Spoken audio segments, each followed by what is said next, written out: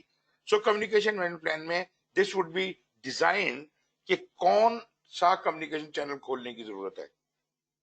مطلب ہر جو پروجیکٹ پہ کام کرنے والا بندہ ایک ایون لیبر ہے، وہ بھی کمیونیکیشن، وہ بھی ایک اسٹیک ہولڈر ہے. اور ایک جناب کیا کہتے ہیں ہمارا جو ادروائز ایکسٹرنل اسٹیک ہولڈر ہے، اس کو کیا ضرورت پڑی ہے کہ ایک مزدور سے بات کرے جا کے؟ اس کا کیا واسطہ ہے، اس کا کیا کام ہے اس کے ساتھ؟ تو اس کا مطلب ہے کہ there are many communication channels which need not be operational and we have to have a reason کہ کون سا کمیونیکیشن چینل. میں یہ نہیں کہہ رہا کہ کمیونیکیشن چینل کم سے کم رکھیں، میں یہ کہہ رہا ہوں کہ صرف ضروری رکھیں. غیر ضروری کمیونیکیشن چینل نہ رکھیں، ان پہ بلا وجہ کی نوائز کریٹ ہوگی.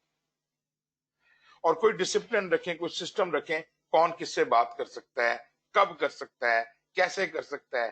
یہ جیسے وہی بات اس نے کہی ہے، who needs what information, who is authorized to access that information, when they will need that information, where the information should be stored, کہاں رکھی جائے, what format information should be stored in, how the information can be retrieved, whether time zone, language barrier, cross-functional consideration need to be taken into account.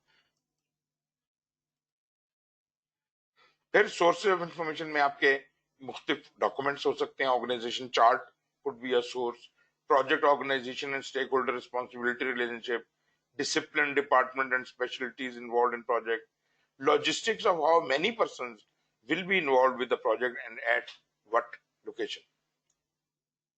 Internal information needs ہو سکتی ہیں جہاں آپ نے اپنی آرگنائزیشن کے اندر کمیونیکیٹ کرنا ہے، اور ایکسٹرنل نیڈ ہو سکتی ہیں کہ باہر، اندر اور باہر کے لیے مختلف زبان، مختلف طریقہ کار، مختلف ٹرمنالوجی استعمال ہو سکتی ہے.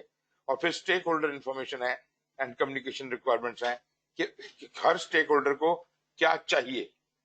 ہم کسی اسٹیک ہولڈر کو نو نہیں کرنا چاہتے، لیکن ہم یہ چاہتے ہیں کہ یہ پہلے سے پری ڈیفائنڈ ہو کہ کون سے اسٹیک ہولڈر کا کیا انٹرسٹ ہے، تاکہ اس کو وہی انفارمیشن پرووائڈ کی جائے. ایک میں نے دیکھا ہے کہ وہ کہتے ہیں جی پروجیکٹ کی جو پروگرس رپورٹ ہوتی ہے نا، سارے اسٹیک ہولڈر کو بھیج دو. ایک ہی لیول کی، ایک ہی طرح کی رپورٹ سب کو بھیج دیتے ہیں. بہت سے لوگ اس کو انٹرپریٹ کر سکتے ہیں، بہت سے نہیں کر سکتے. کسی کو اس سے بھی زیادہ ڈیٹیل رپورٹ چاہیے، کسی کو اس سے بھی کم چاہیے. تو آپ نے اسٹیک ہولڈر کی نیڈ کے حساب سے کمیونیکیشن ریکوائرمنٹس کو بنانا ہے. اس لیے میں کہہ رہا تھا کہ کمیونیکیشن اور stake holder they go hand in hand. پھر جناب کمیونیکیشن کی ٹیکنالوجی چوز کرنے کے لیے ہمیں کچھ چیزوں کو غور کرنا پڑتا ہے.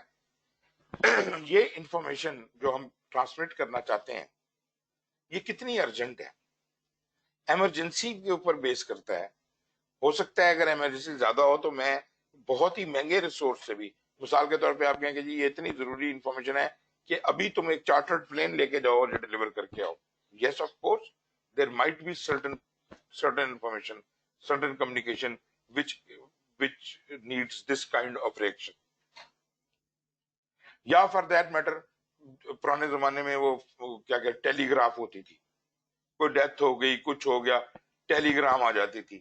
ٹیلی گرام کا مطلب ہی یہ ہوتا تھا یا کوئی بہت ہی کوئی ٹریجڈی ہو گئی ہے اور یا کوئی خوشخبری ہے. تو ارجنسی کیا ہے اس کے حساب سے وہ چینل کھولا جائے. پھر ٹیکنالوجی کیا اویلیبل ہے آپ کے پاس. ہو سکتا ہے کہ دنیا بھر میں ٹیکنالوجی ہو، انٹرنیٹ ہو، سب کچھ ہو، لیکن آپ جناب ایک آئل رگ کے اوپر بیٹھے ہیں اور وہاں کوئی سروس نہیں ہے. تو لازمی بات ہے آپ کی تو موبلٹی اور کمیونیکیشن ریسٹرکٹ ہو گئی. پھر جناب کمیونیکیشن ٹیکنالوجی میں آپ یہ دیکھتے ہیں کہ کون سا آسانی کیا ہے. What is the ease of use? There is no need to ensure that choice of communication technology is suitable for project participants and appropriate training events are planned.